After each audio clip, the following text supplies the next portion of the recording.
Okay so hi guys and welcome back to my channel. और जैसा कि अगर किसी ने भी कल देखा था तो मैं कितना ज़्यादा क्रैश आउट कर रही थी इसी इसी ग्राफ के ऊपर, ठीक है। तो फिर मैंने कल रात को इस बार ड्वेल नेचर को रिवाइज़ किया, मैंने इसको याद किया। उतने में 2:30 बज गए, मतलब कि उतने में ही मेरे को इतना टाइम लग गया उतना याद करने में कि फिर मैं लास्ट में से याद कर रही थी ये होता है laws of photo electric effect, जबकि वो इतना टफ है भी नहीं, ठीक है ना। लेट मी टेल यू, वो इतना टफ नहीं है, बट वो मुझे कल याद नहीं हो रहा था। For example look at this. Okay, फिर मैंने याद करके फिर मैंने लिखा, ठीक है। फिर भी मुझे ये दोनों ग्राफ समझ में नहीं आए थे कल भी। मैंने लिखा, फिर मैं बस पढ़ती गई कि भाई जो भी है याद कर लो, ठीक है ना। मैंने बस इतना से याद किया। फिर 2:30 बज गए। फिर मैं सुबह क्या उठी 10, साढ़े 10, 11 बजे।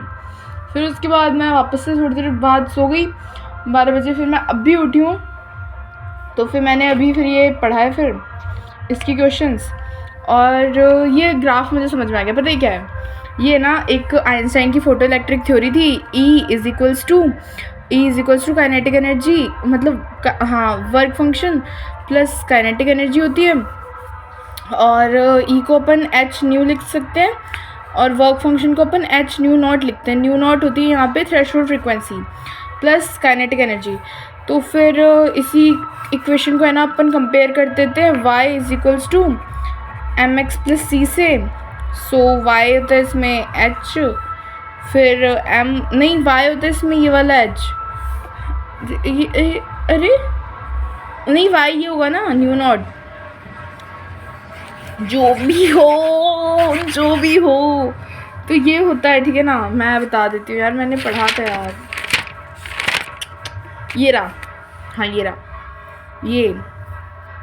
ये मैंने इक्वेशन गलत लिखी थी। k is equals to E minus work function लिखते हैं इसमें, और इसमें लिखते हैं k is equals to E minus work function. मतलब कि इसमें ना k is equals to E minus W लिखते हैं, ना कि e is equals to k plus W. अब आप चाहे से कैसे ही लिखो, पर वो तो गलत ही होता है ना मेरा। तो फिर बस यही है।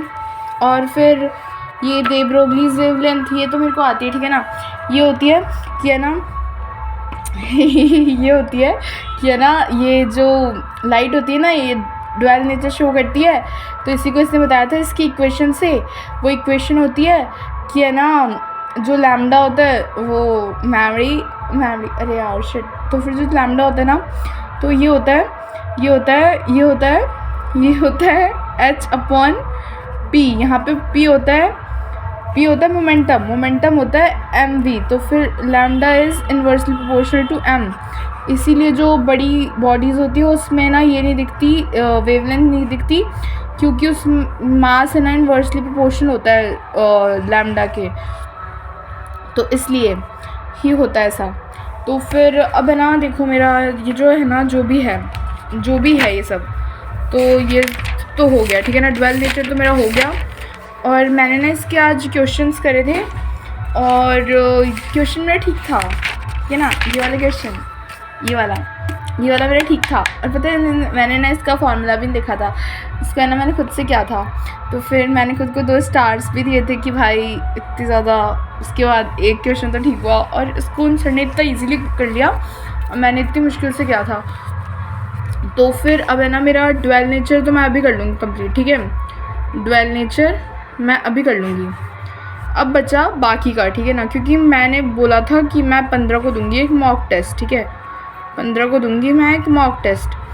तो अब मुझे ये करना है कि ना 15 का ये जो मॉक टेस्ट है इसके लिए मुझे पढ़ना है। तो अब मैं आज रात को पढ़ूँगी। आज रात को मैं पहले तो है ना electric field and charges revise करूँगी, इलेक्ट्रिक वाला, ठीक है। फिर पोटेंशियल वाला, और फिर करंट इलेक्ट्रिसिटी, करंट की जो भी है स्पेलिंग हो, करंट इलेक्ट्रिसिटी। फिर 4th चैप्टर, 5th चैप्टर, और 6 तो मैंने पढ़ा ही नहीं है। EMI मुझे आता नहीं है, ठीक है ना, EMI मुझे आता ही नहीं है। फिर अल्टरनेटिंग करंट आता है थोड़ा बहुत, उसको रिवाइज़ करूँगी, और फिर क्वेश्चन प्रैक्टिस करूँगी उसके। और फिर क्या रे ऑप्टिक्स और EM वेव्स के नोट्स रिवाइज़ करूँगी। और उसके कुछ कुछ क्वेश्चंस प्रैक्टिस करूँगी, मतलब कि कुल मिलाकर के पूरा आज ना मैं रिवाइज़ करूँगी बैठ के।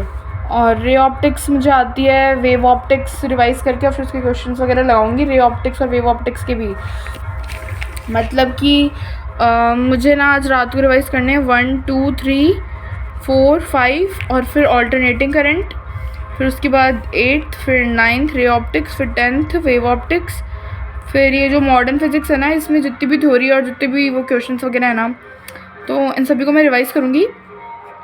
11 12 13 14 और 14 तो मुझे आता है अच्छे से, सेमीकंडक्टर्स, लेकिन उसको भी एक बार रिवाइज़ कर लूँगी। और फिर ना कल मैं ना मॉक टेस्ट दूँगी एक, आई गेस 2 बजे से, बिकॉज 2 बजे से एक वैलिड टाइम है, ठीक है ना, 2 से 5 एक मॉक टेस्ट दूँगी। और वो होगा पिछले साल का सेट 3 का पेपर, ठीक है ना, सेट 3 का, बिकॉज वो सबसे ज़्यादा टफेस्ट था। और अगर मेरे को इतने क्वेश्चन आते हैं कि भाई मैं इतना कर सकूँ, तो फिर मैं ना वही करूँगी। और उसके लिए मुझे ना इन सभी को रिवाइज़ करना पड़ेगा पहले। और अगर मुझे इलेक्ट्रोमैग्नेटिक इंडक्शन नहीं आ रहा है तो नहीं आ रहा है, फिर मैं उसको बाद में बस छोटा मोटा पढ़ लूँगी, वो 10 मिनट के वन शॉट से, और वो जो जितना भी होगा वो मैं याद कर लूँगी।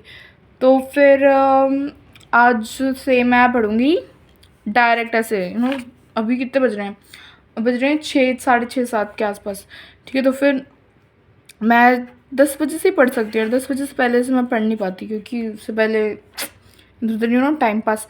तो फिर 10 बजे से ही पढ़ पाऊँगी मैं, तो फिर 10 बजे से पढ़ने बैठूँगी।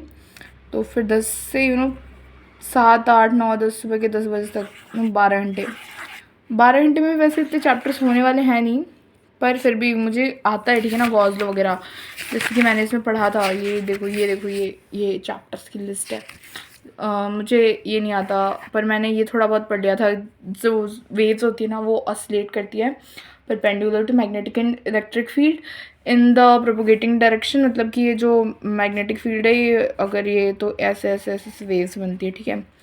और एक बनेगी पता नहीं यार कैसे बनाते हैं वो लोग, एक तो ऐसे ऐसी थी, पर पता नहीं यार, वो मैं प्रैक्टिस कर लूँगी ना उसकी।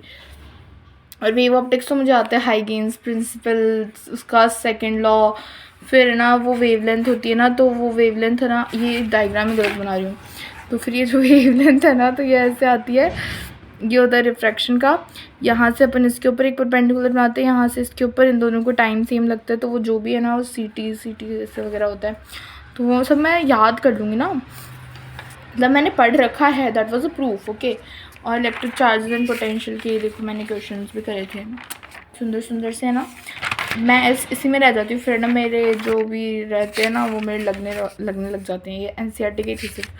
तो मतलब कि मैं ना अब डायमंड सीरीज़ से करूँगी, डायमंड सीरीज़, और एक बार है ना इसका रिविज़न कर लूँगी। इसके तो मेरे पास नोट्स भी हैं, फर्स्ट चैप्टर है ना, तो मतलब डायमंड सीरीज़ से इसके क्वेश्चंस रिवाइज़ करूँगी थोड़े बहुत फर्स्ट के, और फिर मतलब इन सारे चैप्टर्स के 1 2 3, तो लाइक 1 2 3 4 और 5, ये 5 तो भाई करके सोने, क्योंकि ये एकदम क्लासिक चैप्टर है, इनमें से हमेशा क्वेश्चंस आते ही आते हैं।